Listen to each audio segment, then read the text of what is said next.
tanya gini, apa itu? Pemerintah ini harus tegas. Kalau pemerintah nggak tegas, ini rakyat kecil yang melunjak. Yang jadi sasaran apa? Ini orang apa itu? Mencari nafkah ini loh yang ini. Kita hanya mencukupi kebutuhan masyarakat biar terjangkau, bahan pangan murah, sampai apa itu? Sampai tempatnya ini aman gitu loh. Betul. Nah terus tuntutan kami ingin pungli sama apa itu kekerasan di jalan. Ini sebagai pemerintah harus membackingi kami tegas, gitu loh. Berarti selama ini banyak kekerasan di jalan? Kekerasan banyak, itu pelemparan batu atau apa di jalan, pungli premanisme. Setelah pemerintahan yang baru ini kayaknya ugal-ugalan, kayak nggak tahu apa tepi, gitu loh. Banyak yang korban meninggal dunia kemana-mana, terus tindakan yang anarkis itu. Nah, dampaknya apa kepada sopir? Jadi tuntutan kami, kalau dia bilang odol itu harus dikaji dulu, dikaji ini muatannya ini dari mana, untuk siapa, terus yang dibawa muatan ini dari mengorbankan beberapa keluarga, harus dikaji dulu, turun ke bawah ke desa-desa, gitu loh.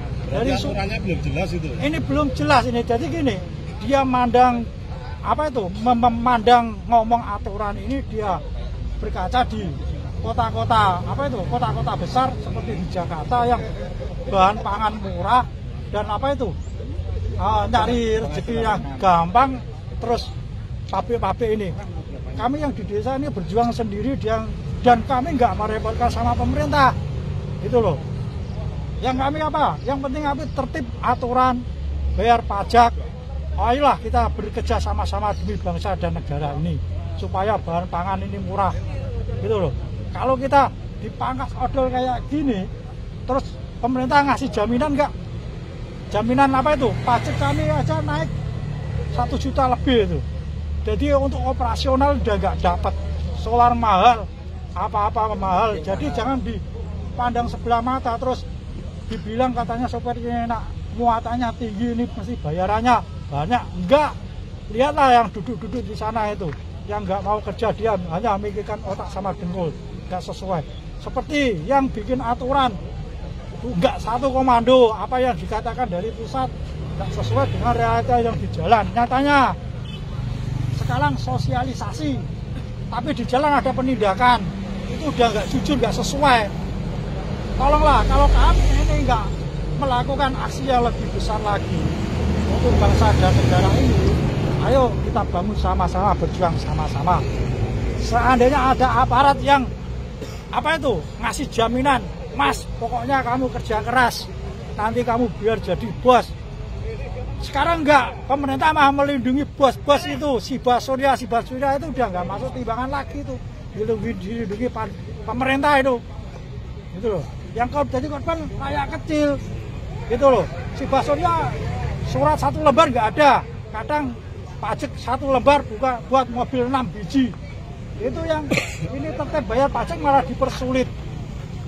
Nggak ada ketegasan, makanya kalau tuntutannya ini nggak dikabulkan, ini ada aksi yang lebih besar lagi ini. Ya? Iya, kita gini loh, kajian itu saya nitip dengan pemerintah pusat ya.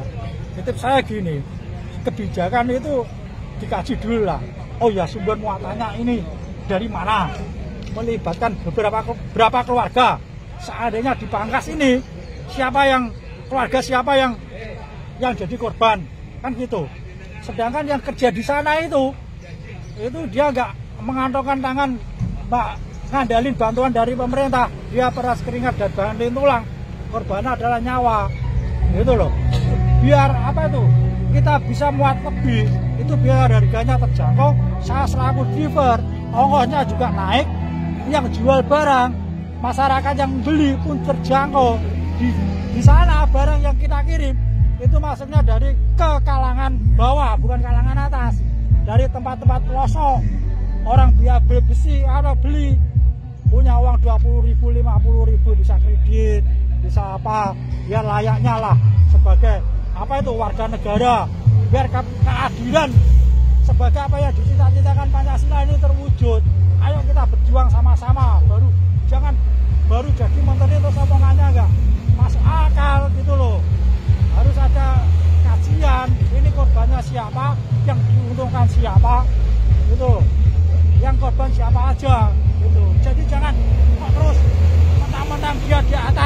Artinya gini, orang sekolah dari TK, SD, SMP nanti sudah jadi pendapat lain dengan huruf-huruf yang dikatakan oleh guru-guru TK, SD, dan SMP.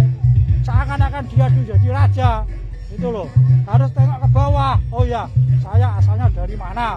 Orang saya jadi begini, itu berkat kerja keras orang tua saya, keras-keras dari tuntang.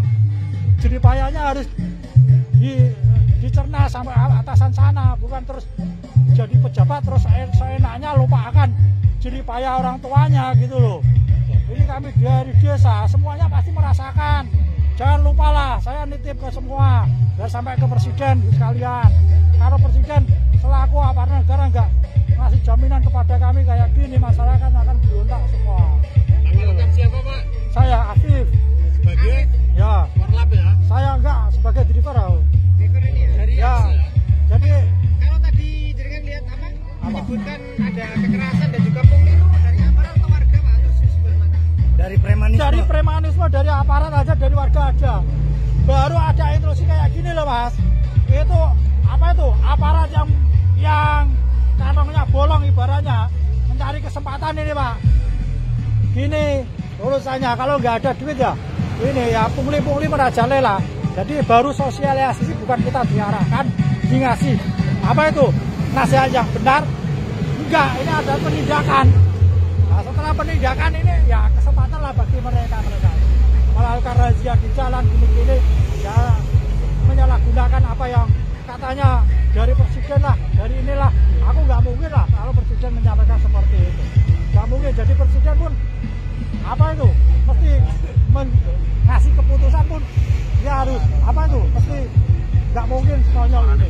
Itu di wilayah Pati atau di mana? Itu di wilayah Sebang sana, di Sumatera, Palembang, Pekanbaru dan sekitarnya. Oh ya, di Pati ini. Kalau di Pati ini kondusif, karena apa?